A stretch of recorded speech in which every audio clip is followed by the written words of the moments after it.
episode of Employsure's HR Bootcamp webinar series. It's great to see so many viewers logging in this morning. In today's episode, we'll be talking about the new minimum wages and its impact on small business owners. Joining me in the studio will be a panel of experts who will be sharing their insights and strategies as to how to go about the new minimum wages with you. Whilst we wait for more people to log into the webinar, I'll quickly run through the main features of the webinar platform so that you can all get involved in the action. Firstly, the webinar is completely interactive. We encourage you to submit questions through the Q&A widget. We have a team of advisors behind the scenes that will reply to your answers in real time. Secondly, to get access to the content covered in the webinar, download the free e-guide in the resource section. To register for the next episode of the HR Bootcamp, please click on the calendar widget. Episode 2 will investigate the cost of an unsafe workplace, covering everything from workplace health and safety to bullying and frequent absenteeism. So this is not to be missed. Finally, if you're experiencing any technical difficulties, please do try refreshing the browser. If the issue persists, please send a message through the Q&A button and a member of the team will assist. I'm delighted to announce to you our group of experts today. We've got Peter Switzer, founder of the Switzer Financial Group, Michael Wilkinson, Advice Services Team Leader at Employsure, and lastly, Nicola Scott, our talent consultant. Can you each tell the audience a bit about yourself and how you guys help small businesses? Let's start with you, Peter. Okay. Well, we actually own a business with about 55 staff nowadays. We started in the predictable way on a kitchen table. So we've gone right from being a micro business to a small business, and I guess we're close to being a medium-sized business nowadays. How do I help small business?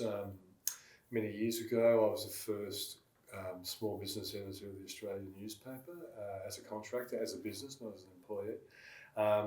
Have written, arguably the greatest book on small business ever, called 350 Ways to Grow Your Small Business. Of course, that's me being self-promotional, but anyone in business has to be self-promotional, otherwise you're not in business for yourself. And nowadays, our website, switzer.com.au and growyourbusiness.com.au are all set up to help people both grow their businesses and grow their wealth. So we're always on the lookout for giving small business owners the best possible insights. And I really say, I'm sure you guys are doing a fantastic job because everyone needs help when it comes to running their industrial relations in their business, their HR. Great. And how about you, Michael? Previously I practiced in law. I actually started representing large businesses and insurance companies. However, it just didn't quite hit the mark, so I thought I'd bring my talents to help small businesses, particularly using my skills to help them grow and learn and be compliant with their needs. I've worked in small businesses all my life and I've really enjoyed that, so I thought what better way to bring my experience to the table and help out. And yourself, Nicola? Yeah, so I started at Employsure as an advisor, and I've always been very passionate about helping small business to navigate Australia's very complicated legal framework. So I think with small businesses, they never opened up a business to manage employees and understand what their obligations are. It was all about doing something that they loved, and a lot of the time it's family run as well. So I really enjoy helping them to actually understand in plain English how the law actually, applies to them. From there, I then went internally with Employsure, and I guess Employsure is now not a small business anymore. It's grown rapidly to be more of a medium-sized business, and now I give advice internally about how we deal with certain issues with employees. Great, thanks so much for that, guys.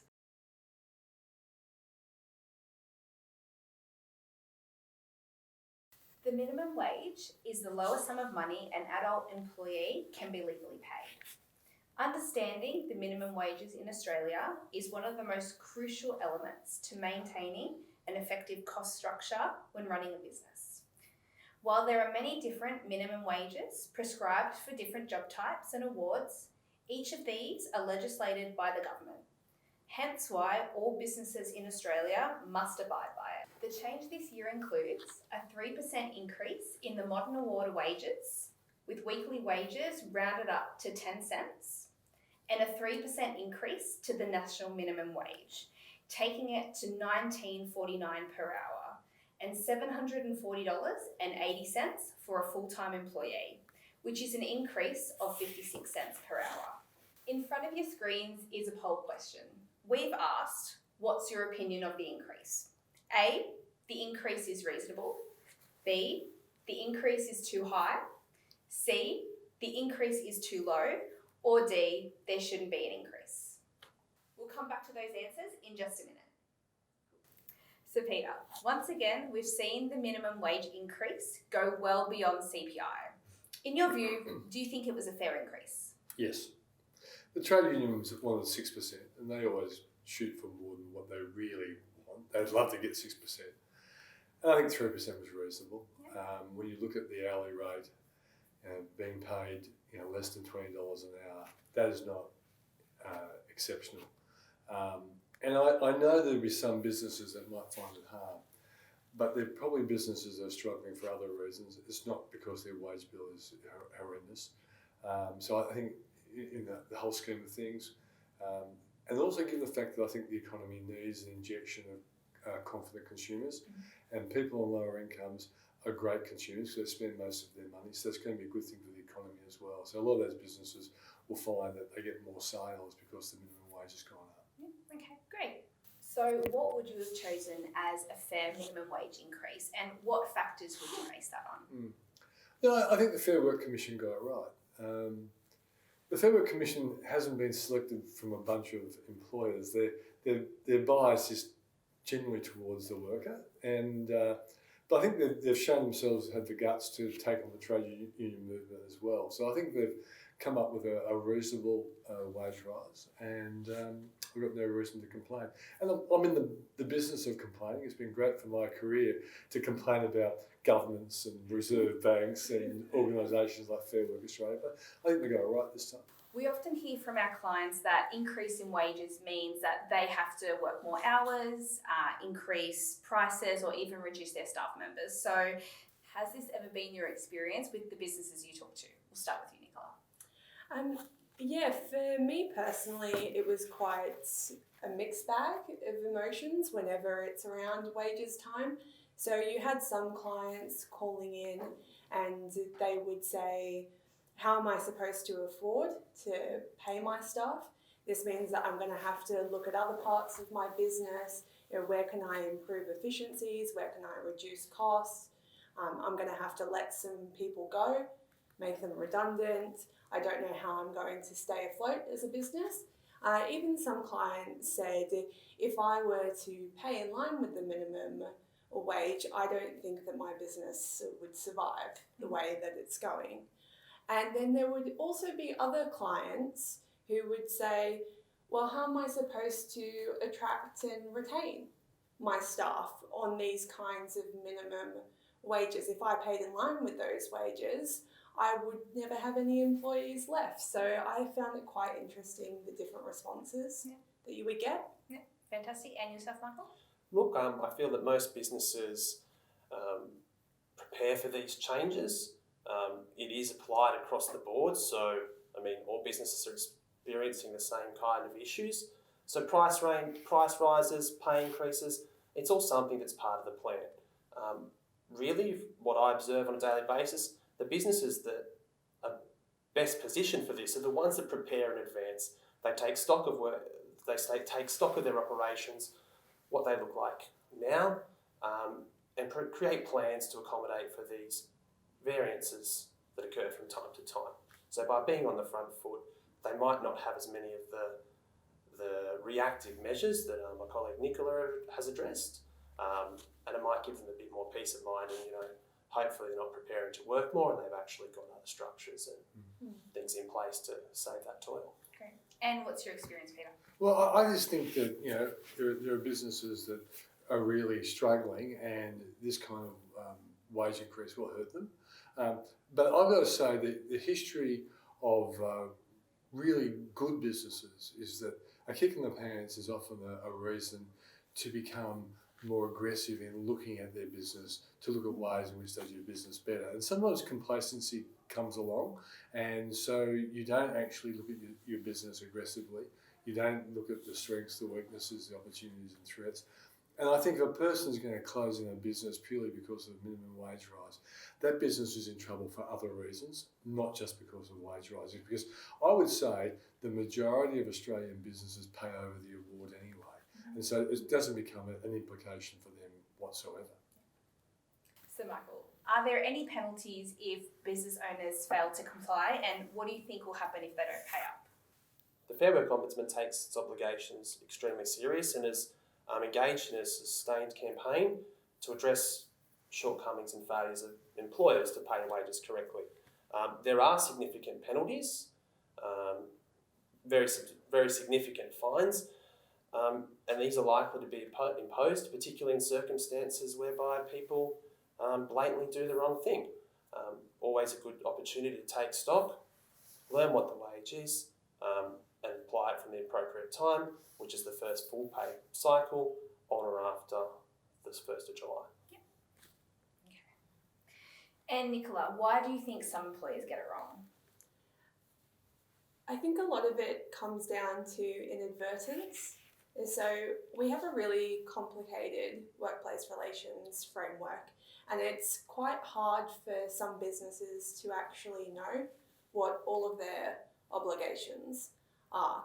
And it may be that they want to do the right thing, but they're not aware of the extent of what they have to do either. So they think that they're paying their employees the right amount based on their own knowledge, and then what happens is that someone within their network tells them, oh, actually, I don't think that's right.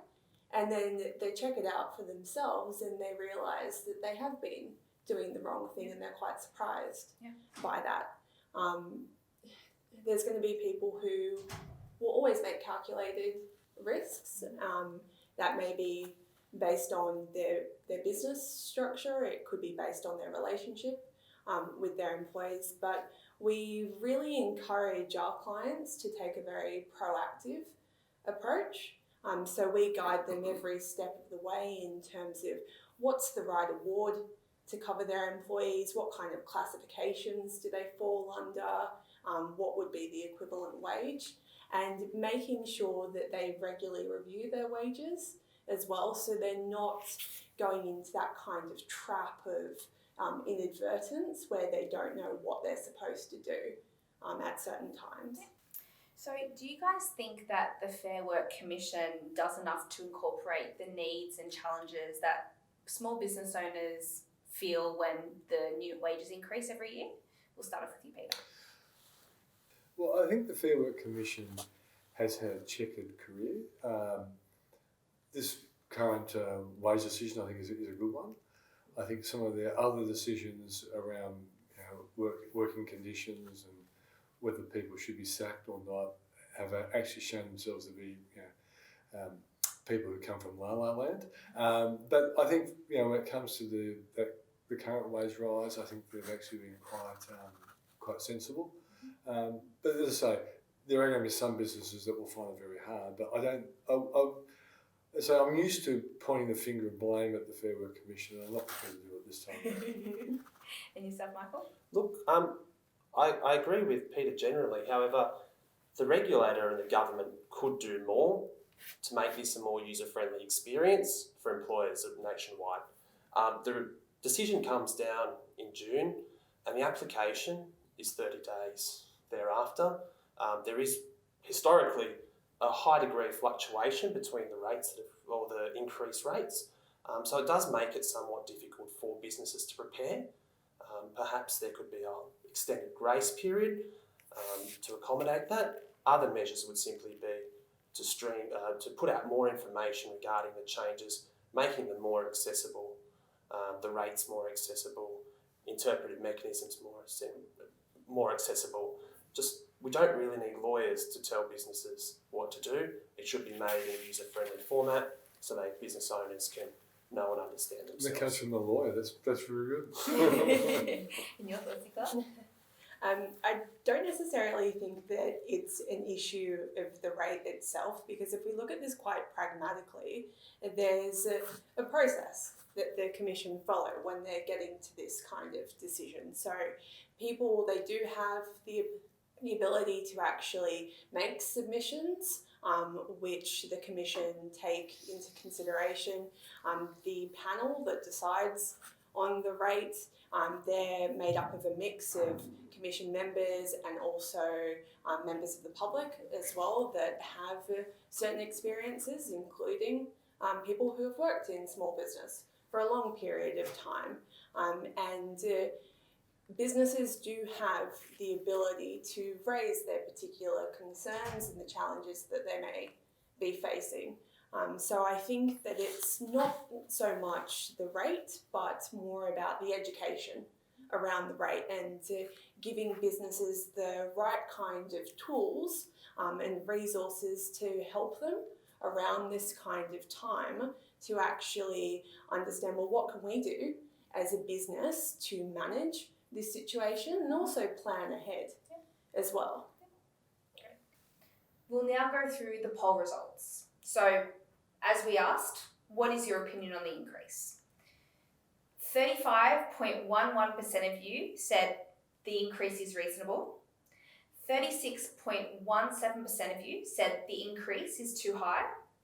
3.19% of you said the increase is too low. And 25.53% of you said there shouldn't have been an increase.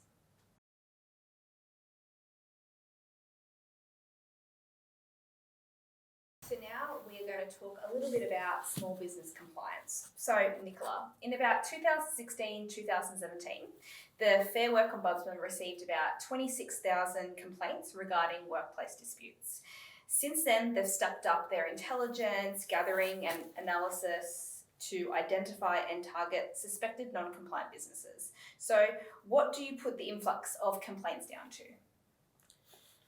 So I think probably the first factor is that businesses are unaware of what their obligations actually are and when you're supposed to give pay rises to your employees. So it may be that they don't know that for an apprentice, for example, you're supposed to give them an increase whenever they go on to the next stage or year of their apprenticeship, or when they turn 17 from being 16.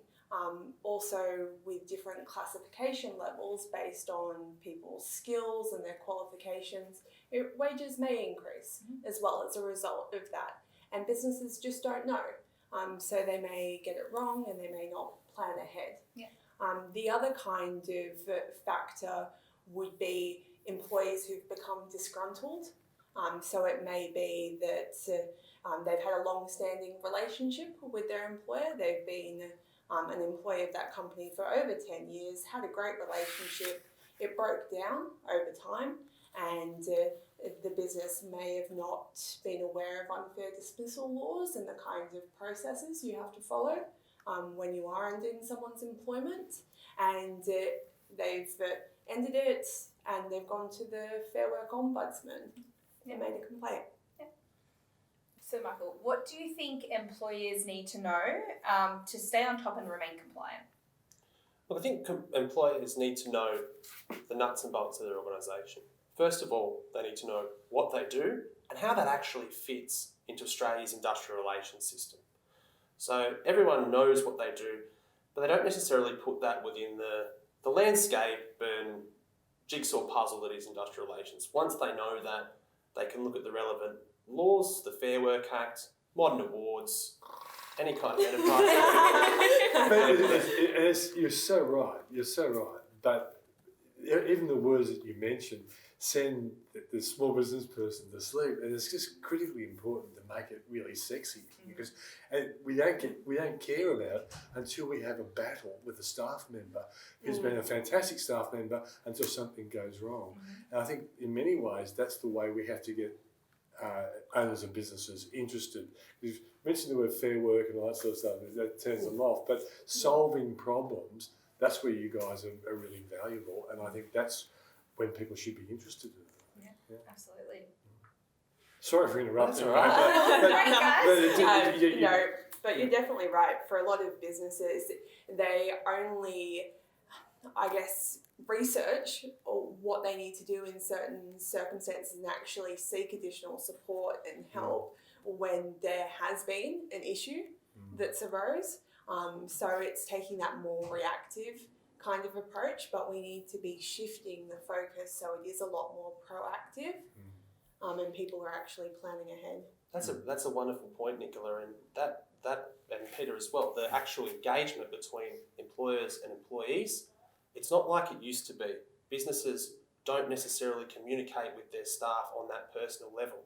If there's a problem, employees aren't necessarily walking up to their boss and saying there's an issue with their pay. They're going online, going onto the internet, talking about it with 1,000 different experts, and going and reporting it to Fair Work, which also generates that influx of complaints, because it's easier to make a complaint for many people than it is to confront the issue face to face. So as a business owner, recognise those signs of employee disengagement, which in many cases link to issues around pay and compliance. And anyway. Yeah, I like to say everything could be solved by just having a simple conversation with your staff. Yeah, absolutely. With Employsure and the advice team, how do we help our clients in regards to the new minimum wages? Look, contracts should reflect the legislative minimums. If a contract tries to undercut that, it's not a valid contract anyway. Employsure assists by recognising that minimum wages need to be incorporated into contracts. We can talk about different ways to do that, and a number of different options around how best to structure employment relationships through a contract. And Nicola, you said you were in the advice team. Any common scenarios that you were dealt with when speaking with our clients? The main benefit of contracts is really setting the expectations in writing about what both parties are going to be bringing to this relationship and what their responsibilities are and what they do expect of each other. And whether that be a simple matter of I'm going to pay you X amount of dollars and you are going to provide me with this service within these hours at this particular location. So there's less opportunity for people to start questioning what is actually expected of them, because it's written down and it's been set out from the forefront. Yeah, absolutely. And then in terms of the employment contracts, we know the new minimum wages increase, the contracts would no longer be valid in terms of that current rate of pay in the contract. Peter, what would you suggest in terms of those changes? What would you put in writing exactly? Well, I don't know, quite frankly. I'm in a lucky situation because I'm an employer and I actually have 3 accountants who take responsibility for the payroll issues. But if I was a small business, I think I'd be hoping that someone would be able to give me an effective summary of what I need to know about that contract, so I don't get into trouble. And at the end of the day, you just don't want to be in trouble. You don't want to be diverted from the most important job at hand, growing the business, creating profits, and all that sort of stuff. And I think that's where an outside body with an objective set of eyes really can provide a valuable service. If they just sum up all the things you don't want to do and all the things you have to do. A do's and don'ts list is basically what we all want around any important thing like a contract or any change in wages. Fantastic. Yeah, it's also taking the stress out of making a contract as well, and ensuring that it is up to date in terms of what the legislative requirements are. So I know with our clients, we always make sure our contracts are up to date and we are reviewing them regularly, and getting our clients to make sure that they take a more proactive kind of approach with that. Yeah, no two businesses are alike, so no two contracts should be alike either. There should be, but there's always going to be a degree of similarity. Different businesses have different needs. I mean, Peter would probably like to protect his accountants and things from going elsewhere after their employment potentially, whereas that might not matter to a bricklayer or a construction worker. Yeah, and I guess following on for that, what would be your top best practice tips for building better employment contracts between an employer and an employee? Start with you. Our best practice, I think, would be for an employer to recognise there's a really important responsibility that they've got when they employ someone. And I think that's where a lot of employers and as a business come across. They employ people because the business is doing really well and they no longer can handle doing it internally between themselves and their partner. And so they add a new worker and they think, okay, this person's going to benefit, I'm going to pay them a good wage and the business is going to do well. And I'm going to say historically, just about every new worker I've employed has generated more income than the cost of actually employing them. And that's the benefit of growing. But you don't factor in those hidden costs, like, for example, if the person becomes depressed, if another employee sexually harasses or bullies your employee, and you don't even think about that. And I just think that there should be more education for employers to know about that. And I know overseas, there are some countries in the world where you can't actually go into small business unless you actually get passed some tests by a local chamber of commerce and all that sort of stuff. Now, I'm not advocating that's something that's needed in Australia, but I think there should be a lot of education around here are the things as an employer you need to know, so you don't fall foul of the legal system, that you don't end up losing a year's worth of profit because someone takes you to Fair Work Commission because of sexual harassment or bullying, and you don't really deserve to have that sort of thing. That's the cost of ignorance. So I think the fight against the ignorance about the responsibilities of being an employer is a really important thing that I'd hope small business ministers, both at the federal and state level, start taking seriously. Yeah, absolutely. Did you guys want to elaborate on that? Or?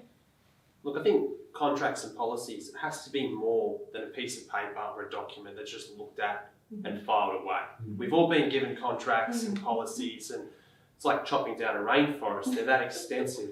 But unless you actually know what it means and you're reminded of that, they serve very little purpose. So my advice to businesses will keep it simple, find out what you need, put it in a contract and policies, and then remind staff and yourselves of those policies regularly, so you're not falling foul to ignorance, as Peter suggested. I definitely agree. I think for business owners, they need to actually read and understand what's contained in their contracts, and I think it's quite vital for them to even just take 30 minutes out of the day with their employees, sit down with them, go through the contract, answer their questions, clarify anything that they may not understand, and speak in plain English as well. Probably you've seen there's been contracts that you don't know what it's saying or what it means, and so it is about keeping it in plain English, keep it simple, straight to the point as much as possible, really, while still remaining legally compliant. Well, but we know lawyers actually do create a language that's so complicated to understand, we then have to pay them to decode it. Yes, exactly. Present company excluded, of course. Do you think they do that on purpose? I'm sure. We economists do it as well. Our next poll question to the viewers: what is the biggest issue for your business right now? A, energy prices. B, increased wages. C, the cost of goods and services. D, skill shortages. Or E, complying with the Fair Work Act.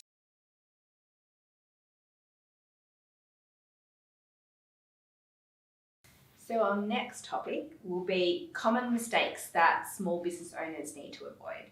So what do you think are the most common mistakes that small business owners make? And what suggestions do you have to defence against these? We'll start off with you, Nicola. So one that really comes to mind right now is with casual and part-time employees.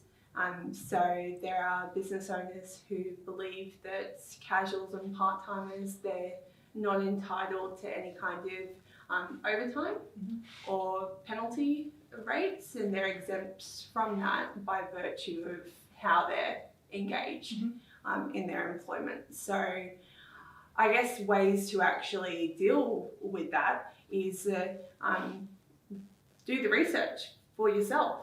You know, look to see what are they actually entitled to. You know, get that additional support and help from a third party if you're not an expert yourself. Yeah. I guess one of the common terms that I hear from clients are part-time casual, and you think to yourself, well, are they actually part-time or are they casual? So I think it is really important to have those discussions and go, okay, how are you actually engaging with them? What are you doing? So I think that's really important. So what do you think are the worst case scenarios that business owners actually find themselves in? We'll go with you, Peter. No, I think the big mistake is that they never ever do any research. You mentioned the word research. They don't even think about doing that. And I think the only way you can make them aware of how important the research is for them to hear about the worst case scenarios of where businesses have been penalised because they just didn't know about the right definition of their employee.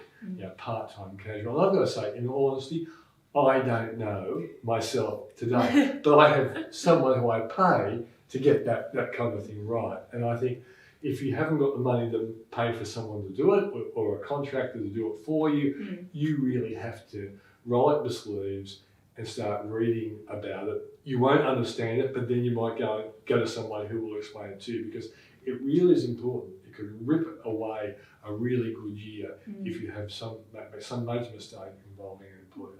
Our poll results have come in, and again, the question was, what is the biggest issue for your business right now? 21.35% of you said energy prices.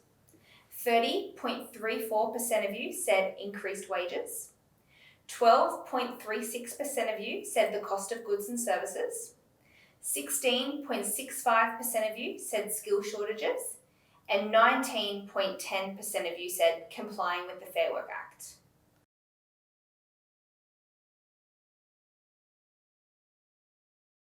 So our next topic is all about cutting costs while retaining your best staff. So what are some of the most common money pits small businesses should be aware of? Are there any common expenses that they could potentially be avoiding or minimising? We'll start with you, Peter. Well, I think every business really should have a very objective assessment of every cost. And if you go through it, I often say for normal human beings, if you GST your life, you can find an extraordinary amount of money that you're actually wasting. And I think looking for a 10% saving on just about every expense is a worthwhile task, and some things aren't negotiable. You know, your landlord won't necessarily reduce your rent, but it may inspire you to look around for an alternative place to do your business. I think also working out whether the way you're employing people is the best way of doing it. Some people have employed people as full-time staff, when in actual fact it may well have been better to have contractors who are flexible. I think you've got to ask that obvious question. I do think most small businesses are conscious of their costs, but the ones who aren't are ones who have a fantastic period of revenue growth. And what they do is they ignore their bottom line. And I think the really sensible business is looking at both their revenue and their costs simultaneously. And any thoughts on that, Nicola? In terms of, I guess from an employment sort of perspective, you've got your labour costs, which is probably one of your bigger costs apart from plant, equipment, machinery. So it's looking at how do we reduce those particular labour costs. And as Peter said, it's looking at, well, how do we employ these people based on our business model? Do we need more flexibility where we need to employ casual staff, or do we want people on a more permanent kind of basis? And then it's looking at, well, how do we minimise the additional costs of penalty rates and overtime rates? So that goes down to your rostering system. Are you maximising your costs by employing people in the times which fall under ordinary hours, under the award or the enterprise agreement that you have in place.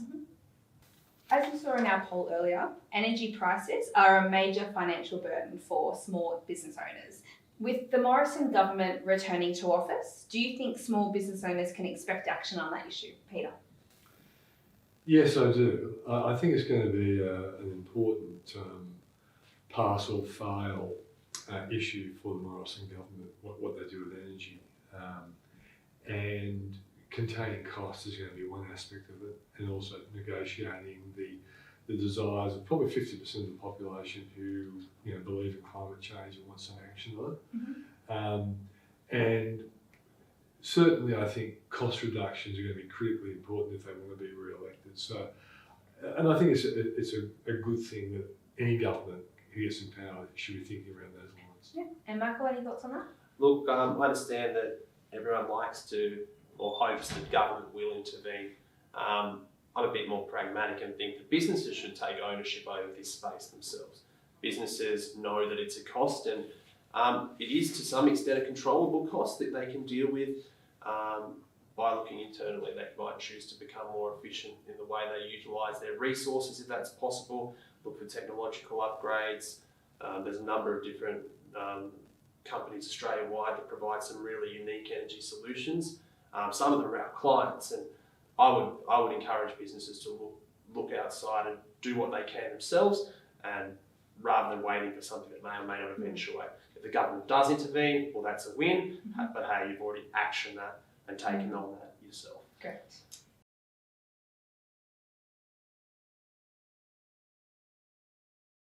Our last topic today is maximising your dollar with smart investments.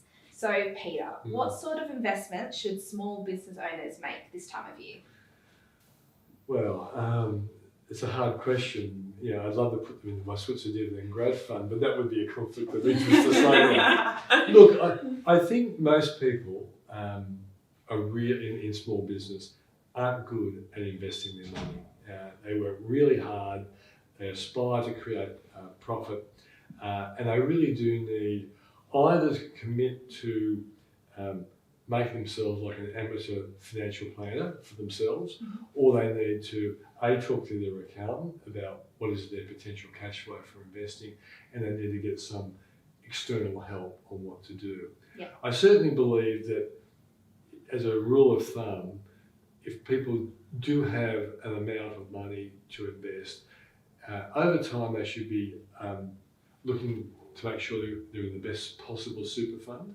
And I'd go to a website called superratings.com.au, which will show you the top 10 super funds over a 3, 5 and 10 year period. And I'd look at more the 5 and 10 year period to see which funds turn up on a regular basis.